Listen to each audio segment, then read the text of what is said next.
Troisième partie. Le grand retour. Chapitre 1. La 13e porte. Devant cette porte, les hommes qui, jusqu'à présent, n'avaient jamais craint d'en franchir le seuil, sont effrayés, comme si celle-ci ne leur était pas destinée. Mais Jacques, lui, au contraire, se sent irrésistiblement attiré par elle. Pour lui, qui n'avait fait que suivre ses amis, maintenant c'est l'inverse. Il se retourne vers eux. Que vous arrive-t-il ? Cette porte vous terrorise à ce point que je suis obligé de la franchir seul ? Durant tout ce chemin parcouru ensemble, je vous ai suivi sans broncher, sans peur. Ce n'est pas parce que Novam a disparu que la Terre s'arrête de tourner. Pardonnez-moi, je faisais allusion à ma planète natale, c'est une expression. Je sais que l'astre sur lequel nous sommes, lui, n'a même pas de rotation. Ce n'est pas que nous ayons peur, dit Idriss, mais face à cette porte, nous ne ressentons rien.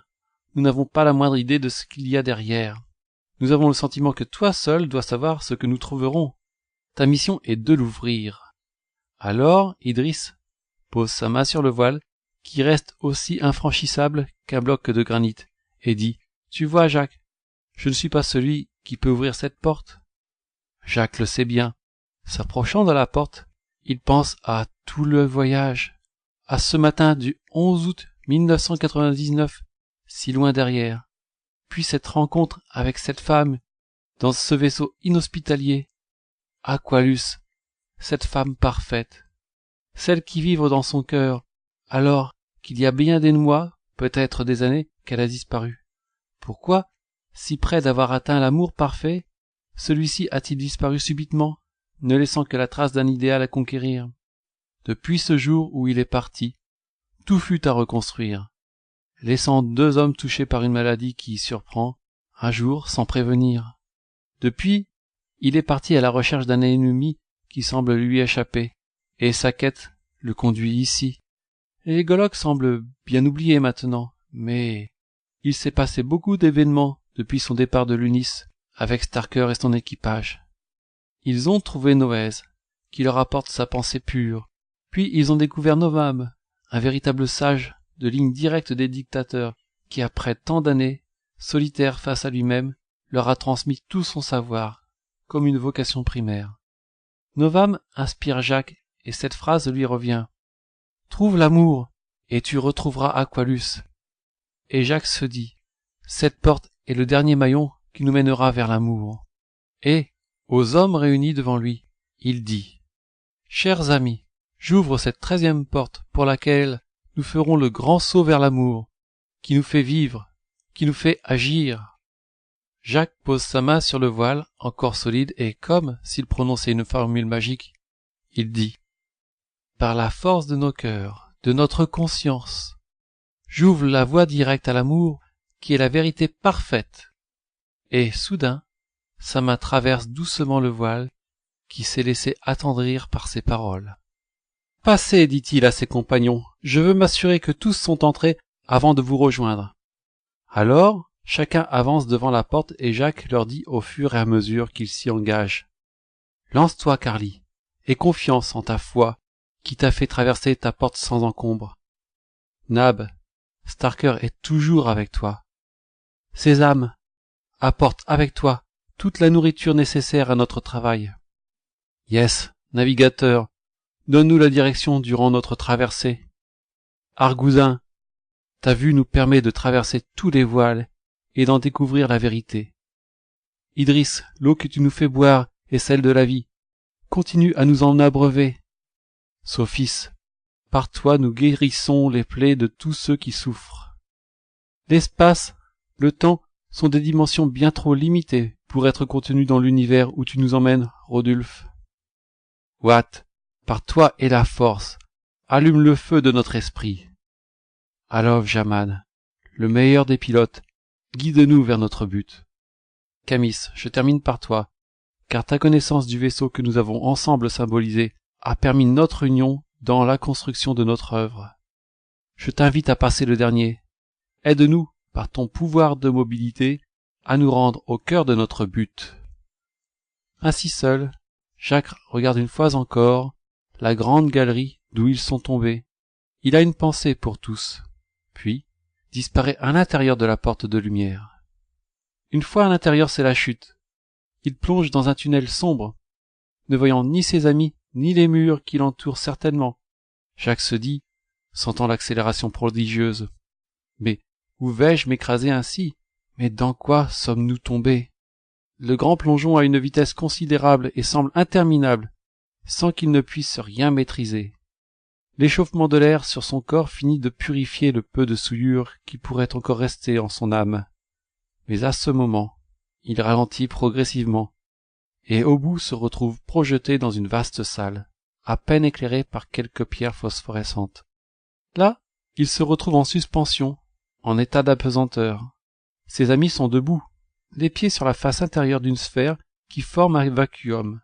Idriss lui dit « Projette-toi vers nous, dévie-toi du centre et tu tomberas. » C'est ce que fait Jacques, qui bascule vers la face où se tiennent ses amis. Les pieds collés au sol, enfin il constate que tous sont arrivés, à leur grande surprise. Corinthe est parmi eux. Tous s'en réjouissent. « Mais que t'est-il arrivé? Nous t'avons perdu à la 3e porte. » « Absolument rien, je me suis endormi après avoir franchi la porte, et je vous retrouve tous auprès de moi. Je ne comprends pas. Je viens de franchir le voile, d'ailleurs. Vous m'avez suivi. Nous ne nous sommes pas quittés un instant, je me suis juste un peu assoupi à l'arrivée. » Mais, n'allant pas rechercher trop loin des explications, tous sont heureux de voir leurs camarades sains et saufs. Jacques lui demande « Sais-tu où nous sommes ? » « Je pense que nous sommes au centre de la planète. D'ailleurs, les faits tendraient à le prouver. Cette cavité sphérique où nous sommes, nous en faisons le tour sur toute sa surface sans tomber, comme si la gravité nous attirait vers la croûte extérieure. Du reste, si le centre de la planète est vide, les forces d'attraction ne peuvent que nous attirer vers la masse qui se trouve au-dessus de nous. N'est-ce pas logique? Peut-être, répond Jacques. Néanmoins, ajoute Idriss, je n'ai jamais rencontré un tel phénomène, et toutes les planètes que j'ai croisées à ce jour ont toutes des noyaux en fusion à des milliers de degrés à des pressions incroyables, à moins de 100 km de la surface, des nappes de magma en fusion. Mais cet astre est exceptionnel en tout point.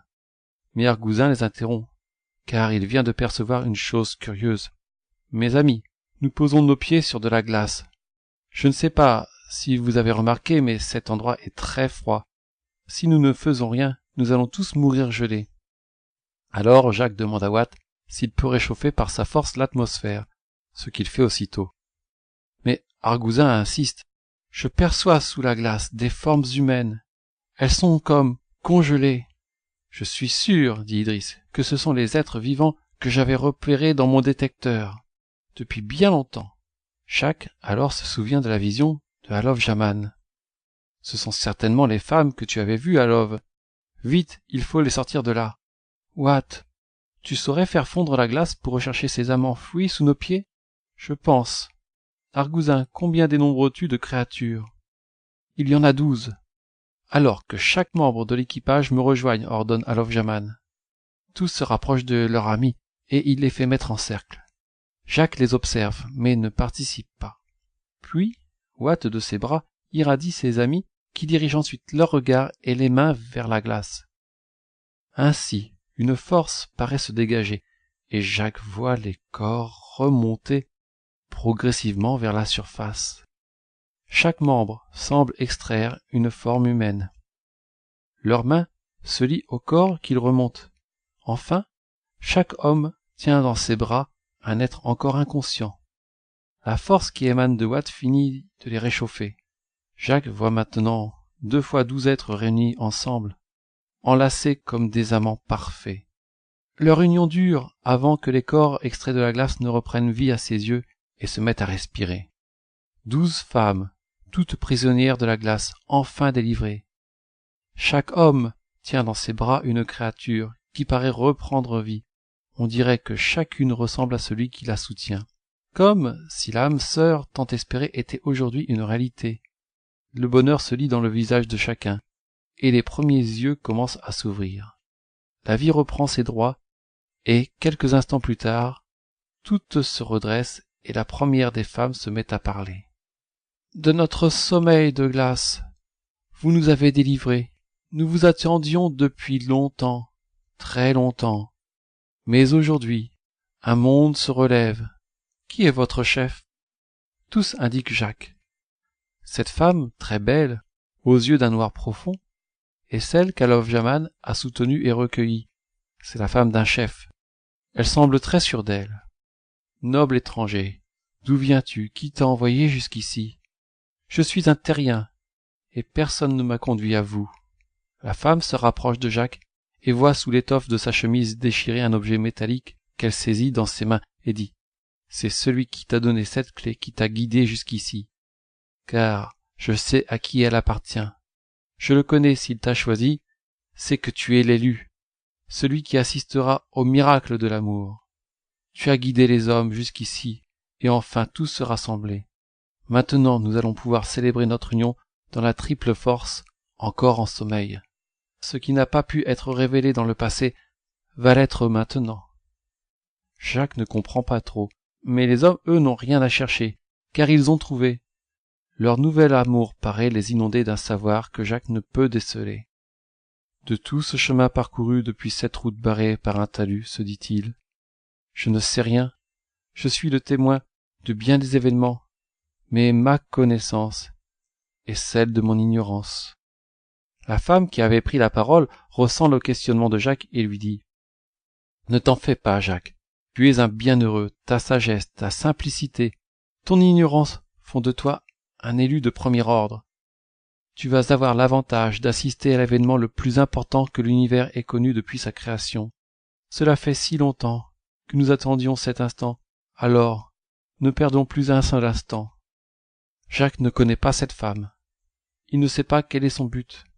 Mais les 12 hommes d'équipage le connaissent car, par couple, ils se regroupent en formant un cercle et tournent leur regard vers le centre de la grotte circulaire. Jacques en fait autant et distingue une petite sphère de glace ne mesurant pas plus de 50 centimètres et en son centre, ce qu'il n'avait pas remarqué auparavant, un petit point lumineux, pas plus gros qu'une balle de ping-pong. Toujours cette femme qui se retourne une fois encore vers lui. « Quelle est ta quête ? » ?»« Je suis pour le peuple Lunis, à la recherche de la graine d'étoile. »« Tu l'as trouvée, et pour l'amour de l'humanité, regarde. » À cet instant, tous les hommes et toutes les femmes bondissent d'un coup vers le centre, vers cette boule de glace et s'y accrochent. Comme ils sont au centre exact de la planète, ils ne tombent pas, car ils sont là où toutes les forces d'attraction convergent. 24 hommes et femmes posent leurs mains sur le bloc gelé, comme s'ils voulaient le faire fondre. C'est vraiment ce qu'ils font, car Jacques voit de l'eau ruisseler doucement sur eux. Cela dure des minutes et des minutes, car le bloc faisait bien 200 litres.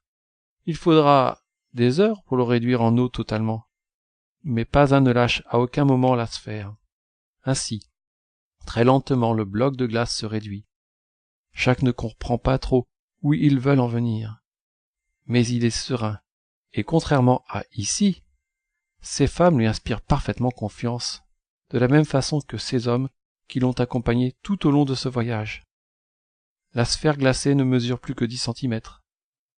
Jacques observe que la boule lumineuse a augmenté en intensité et devient éclatante, comme une torche au magnésium. Les 48 mains qui réchauffaient la sphère sont trop nombreuses. Les mains se détachent maintenant. La bille de lumière est libérée de sa glace et devient aveuglante. Jacques ne peut maintenir son regard sur elle, car ses yeux en seraient brûlés. D'un coup, 3 rayons de lumière d'un blanc éblouissant en ressortent et transpercent la grotte, faisant fondre les parois touchées comme sous l'effet d'un rayon laser. Mais le flux est beaucoup plus intense et brillant, et déjà, la balle de ping-pong a doublé de volume. Les femmes et les hommes, tous autour, sont tous irradiés par les 3 rayons et le centre de leur poitrine est traversé par la lumière, faisant luire le cœur de chacun. Cela dure encore quelques minutes, sans qu'aucun ne réagisse, comme si ces 3 rayons faisaient partie de leur corps. Enfin ils s'en détachent, et ils rejoignent Jacques. La femme dit alors « Jacques, fais-nous sortir d'ici, car la graine d'étoile va grossir maintenant et le cœur de la planète va s'enflammer. » « Mais comment? Je ne sais rien de cette planète, je ne suis pas un magicien. »« Alors, dis-nous un poème. » Jacques est surpris de cette demande, car c'est toujours Novame qui les a breuvés de ces vers. Alors il se met à penser à tous ses amis qui l'ont accompagné étape par étape jusque-là. Aqualus, Cléonis, Starker, Clara, Noès et Novam, tous disparus aujourd'hui, mais dans son cœur tous présents. Jacques ouvre la bouche. Roulant, tranquille, au long du chemin de la vie, stoppé devant un talus, je fus bien surpris. En guise de talus, c'était une montagne. Il fallait à présent que je la regagne. J'étais égaré sur une route étoilée. Je fus sauvé par celle qui conquit mes pensées. Ainsi, invité à partager sa quête, car la graine d'étoile était notre conquête. J'ai tout perdu sur cet étroit et long chemin. Celle que j'aime, mes amis, tous se sont éteints. Sur cette route, je me trouve dépouillé. Il ne me reste plus qu'une seule pensée. Je veux rejoindre l'unique âme désirée, et alors retrouver ma patrie oubliée. Par ces paroles, j'ouvre le seul accès qui nous conduit à la totale liberté.